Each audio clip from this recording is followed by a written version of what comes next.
quand on entend parler du tabou des règles, c'est souvent loin de chez nous. Il y a ces femmes exilées pendant leurs règles au Népal, ces jeunes filles obligées de manquer l'école au Rwanda ou ces femmes qui utilisent cendres et tissus en Inde. Mais êtes-vous vraiment sûr que ces tabous n'existent plus en Europe ?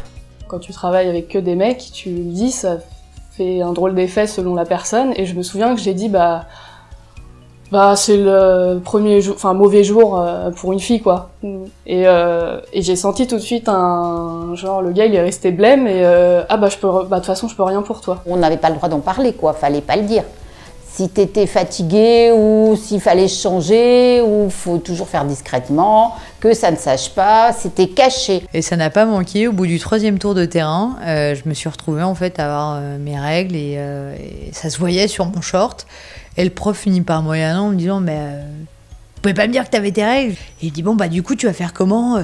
Tu sais quoi, t'as qu'à prendre ton sweat, le mettre autour de ta taille, ça cachera les trucs. Et j'avais juste mon sweat en protection et le prof s'en foutait complètement. Les règles sont encore tabous même en Europe et les conséquences sont nombreuses pour des millions de femmes. Alors nous avons décidé de les montrer, ces tabous, et de donner la parole à celles qui les subissent. Nous irons en Belgique à la rencontre des femmes SDF et en Grèce avec les femmes réfugiées. En Allemagne pour lutter contre la taxe tampon et en Italie pour débattre du congé menstruel. Nous irons aussi en Angleterre pour parler déscolarisation et en Suisse comprendre comment se construit la honte des règles.